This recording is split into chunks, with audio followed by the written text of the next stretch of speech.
Hello everyone, welcome to What's Education. Today we will discuss on Gauss theorem. देखो ये बहुत important topic है, Gauss theorem and it's proof. According to Gauss theorem, अगर आपके पास कोई closed surface है और उसमें से हमें फाइंड आउट करना है कितना इलेक्ट्रिक फ्लक्स पास कर रहा है उससे, वो किसके बराबर होगा?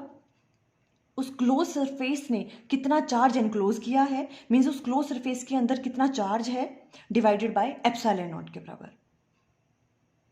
ठीक है. So Gauss theorem state that the total flux through a closed surface, but condition क्या है? सरफेस कैसा होना चाहिए? क्लोज. उस क्लोज सरफेस से कितना इलेक्ट्रिक फ्लक्स पास कर रहा है वो किसके बराबर होगा? 1/एप्सिलॉन times the net charge enclosed by the close surface. कितना उस क्लोज सरफेस ने चार्ज एनक्लोज किया हुआ है, डिवाइडेड बाय एप्सिलॉन नॉट. इतना टोटल फ्लक्स पास करेगा उस क्लोज सरफेस से. सो हम इसे कैसे राइट डाउन कर सकते हैं? इलेक्ट्रिक फ्लक्स फाई हो गया. फाई इक्वल टू, देखो इलेक्ट्रिक फ्लक्स निकालने का फॉर्मूला और क्या होता है? Surface integral of E dot D S. इसके बारे में हमने डिस्कस किया था. Surface integral of E dot D S equal to किसके बराबर हो जाएगा? मान लो उस क्लोज सरफेस ने कितना चार्ज एनक्लोज किया है, उसके अंदर कितना चार्ज है? क्यू. तो Q divided by epsilon not के बराबर. ठीक है. ये तो होगी गॉस थ्योरम की स्टेटमेंट. अब देखो इसका प्रूफ बहुत इंपॉर्टेंट है. मीन्स हमें प्रूव करना है कि अगर आपके पास कोई क्लोज सरफेस है तो उसमें से जो भी इलेक्ट्रिक फ्लक्स पास कर रहा है वो किसके बराबर आना चाहिए? उसकी value Q upon epsilon not के बराबर. तो इसको प्रूव करने के लिए हमने क्या कंसीडर कर लिया? एक plus Q charge. Plus Q charge consider कर लिया हमने. ठीक है. अब इसके देखो, इसके अराउंड हमने एक स्फेरिकल सरफेस ड्रॉ किया. सरफेरिकल सरफेस हमने बना दिया. क्यों? बिकॉज हम गॉस थ्योरम प्रूव कर रहे हैं. और गॉस थ्योरम कैसे वैलिड होता है? अगर सरफेस क्या होना चाहिए? क्लोज होना चाहिए. तो हमने यहां पे इसको क्लोज कर दिया और उसे हम कहते हैं स्फेरिकल गॉसियन सरफेस. जो भी हमने सरफेस ड्रॉ किया इसे हम कहते हैं गॉसियन सरफेस. और यहां पे कौन सा गॉसियन सरफेस है? Spherical Gaussian surface. ठीक है. देखो जब भी हम गॉसियन सरफेस ड्रॉ करते हैं, ठीक है, जब भी हम गॉस थ्योरम से रिलेटेड वर्क करेंगे तो हमें गॉसियन सरफेस ड्रॉ करने पड़ेंगे. बिकॉज हमें जो सरफेस है वो कैसा चाहिए होता है? क्लोज्ड चाहिए होता है.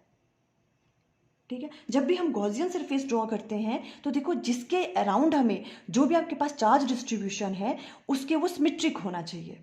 अब देखो यहाँ पे पॉजिटिव क्यू चार्ज था, पॉजिटिव चार्ज है यहाँ पे. ठीक है. अब अगर हम यहाँ पे स्फेरिकल गॉसियन सरफेस ड्रॉ करते हैं तो वो क्या है? इस चार्ज की सिमेट्रिक है. इस चार्ज की सिमेट्रिकल होना चाहिए वो. क्योंकि बहुत से बच्चों को ये कंफ्यूजन रहता है कि हमने यहाँ पे स्फेरिकल गॉसियन सरफेस ही क्यों ड्रॉ किया, कोई और क्यों नहीं किया? क्यों? क्योंकि देखो जो भी आपके पास चार्ज डिस्ट्रीब्यूशन है उसके वो क्या होना चाहिए? गॉसियन सरफेस सिमेट्रिकल होना चाहिए. तो इसलिए हमने यहाँ पे स्फेरिकल गॉसियन सरफेस ड्रॉ किया. अगर अब आपके पास लाइन चार्ज डिस्ट्रीब्यूशन होता, ठीक है, अगर इस तरह से कोई लाइन में आपके चार्जेस होते और उसके अराउंड हमें गॉसियन सरफेस बनाना होता तो हम सिलिंड्रिकल शेप का बनाते. क्लियर हो रहा है आपको? ओके. तो हमने यहाँ पे स्फेरिकल गॉसियन सरफेस ड्रॉ कर लिया. और सेकंड थिंग होनी चाहिए, जो भी आपके पास हम गॉसियन सरफेस ड्रॉ करते हैं वहाँ इलेक्ट्रिक फील्ड की वैल्यू जो है वो कांस्टेंट होनी चाहिए, सेम होनी चाहिए उस पर इलेक्ट्रिक फील्ड की वैल्यू. अब देखो जो हमने ये स्फेरिकल गॉसियन सरफेस ड्रॉ किया, अब यहाँ पर देखो तो अगर इलेक्ट्रिक फील्ड की वैल्यू हम यहाँ पे फाइंड आउट करेंगे तो वो भी सेम होगी, यहाँ भी सेम होगी. इलेक्ट्रिक फील्ड की वैल्यू इसकी वजह से इस पूरे सरफेस पे क्या होगी? इलेक्ट्रिक फील्ड की वैल्यू कांस्टेंट है ना. ओके. अब देखो हमें क्या करना होता है? सबसे पहले हमें इलेक्ट्रिक फ्लक्स फाइंड आउट करना है. इस क्लोज सरफेस से कितना इलेक्ट्रिक फ्लक्स बाहर आ रहा है और उसको निकालने का फॉर्मूला क्या होता है? Close integral of E dot D S. Means हमें किस किस की डायरेक्शन चाहिए? इलेक्ट्रिक फील्ड की और एरिया वेक्टर की. ठीक है. तो हम पहले क्या कर लेंगे? इस वाले गॉसियन सरफेस पे स्मॉल स्मॉल एरिया कंसिडर कर लेंगे. एक एरिया ये कंसिडर कर लिया, इस तरह से स्मॉल स्मॉल एरिया कंसिडर कर लेंगे डीएस डीएस डीएस के. ठीक है. पहले हम इसके लिए इलेक्ट्रिक फ्लक्स फाइंड आउट करेंगे, फिर हम उसे इंटीग्रेट कर देंगे तो वो सारे के लिए निकल जाएगा गॉसियन सरफेस के लिए. ठीक है. अब देखो अगर आप कोई सा भी पकड़ लो, जैसे आपके पास ये है, ये वाला जो आपके पास स्मॉल एरिया आपके पास है. अब यहाँ पे हमें किस किस की वैल्यू फाइंड आउट करनी है? बिकॉज हमें ई dot D S find out करना है. तो यहाँ पे इलेक्ट्रिक फील्ड की डायरेक्शन क्या होगी? देखो पॉजिटिव चार्ज की वजह से electric field away from the charge आती है, इसी डायरेक्शन में होगी इलेक्ट्रिक फील्ड की डायरेक्शन.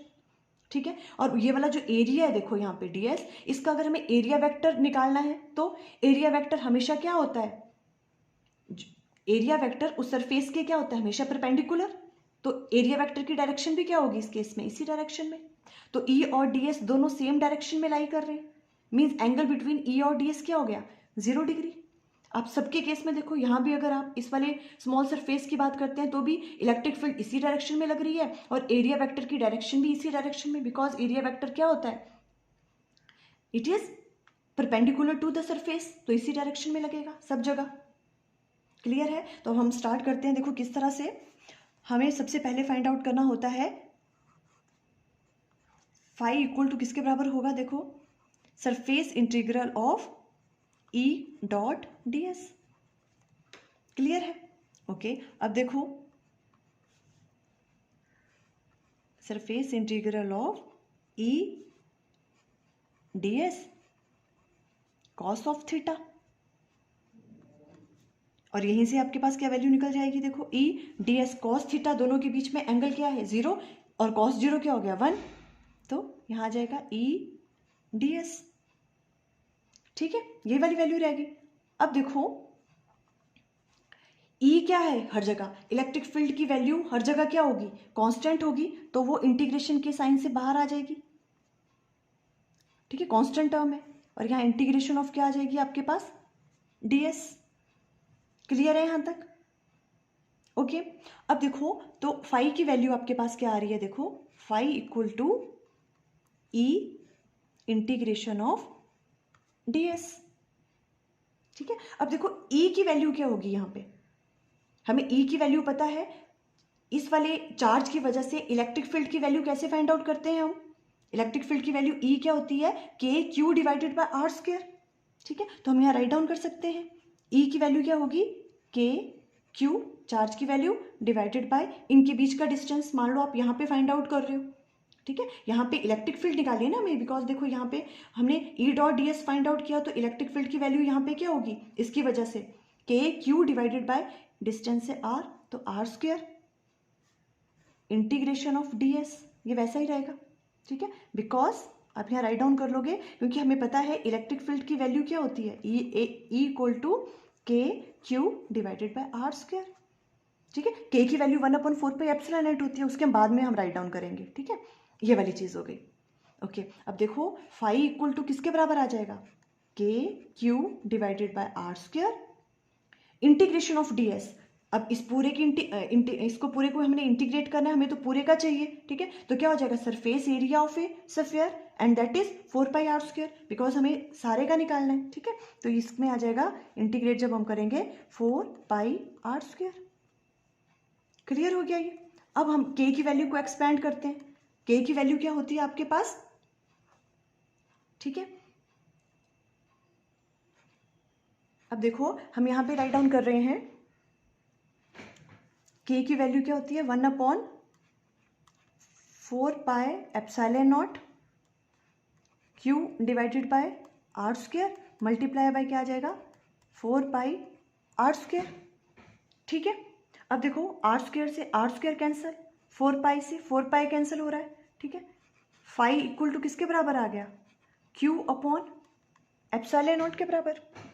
देखो यही चीज तो हमें प्रूफ करनी थी, फाई किसके बराबर आ गया, q/ε0 के बराबर।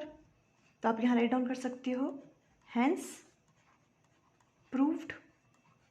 यही चीज हमें प्रूफ करनी थी, है ना, सिंपल था। देखो गॉस थ्योरम ने, हम रिवाइज कर लेते हैं फटाफट। गॉस थ्योरम ने क्या कहा, अकॉर्डिंग टू गॉस थ्योरम अगर आपके पास कोई क्लोज सरफेस है, उसमें से कितना इलेक्ट्रिक फ्लक्स पास कर रहा है वो किसके बराबर होगा, कितना चार्ज उसने एनक्लोज किया हुआ है डिवाइडेड बाय ε0। तो हम राइट डाउन कर सकते हैं phi equal to integration of, ये ई डॉट ds, ये फाई निकालने का फॉर्मूला है। ठीक है, ये है close integral of E dot ds किसके बराबर आएगा, q/ε0। अब हमें ये प्रूफ करना था कि अगर हम कोई क्लोज सरफेस ले रहे हैं, उसमें से जो इलेक्ट्रिक फ्लक्स पास कर रहा है वो किसके बराबर आना चाहिए था, q/ε0 के। तो हमने एक चार्ज ले लिया, पॉजिटिव q चार्ज, इसके अराउंड हमने एक सरफेस ड्रॉ किया, गॉसियन सरफेस।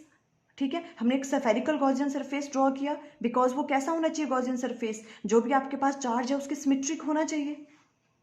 ठीक है, फिर हमने क्या किया, स्मॉल स्मॉल एरिया कंसिडर कर लिए और वहाँ पे ई और इलेक्ट्रिक फील्ड और एरिया वेक्टर की डायरेक्शन देख ली, वो एक ही डायरेक्शन में लाई कर रही थी।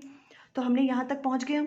और इलेक्ट्रिक फील्ड की वैल्यू आपको पता है, पॉइंट चार्ज की वजह से इलेक्ट्रिक फील्ड की वैल्यू होती है KQ/R², उसकी वैल्यू पुट करी हमने, ठीक है। और जो चीज़ें कैंसिल आउट हो रही थी उनको हमने कैंसिल आउट किया और हमने एंड में देखा कि जो भी इलेक्ट्रिक फ्लक्स की वैल्यू है उस क्लोज सरफेस से जितना भी इलेक्ट्रिक फ्लक्स पास कर रहा है वो किसके बराबर आ गया, Q/ε0 के बराबर। और यही तो गॉस थ्योरम ने कहा था।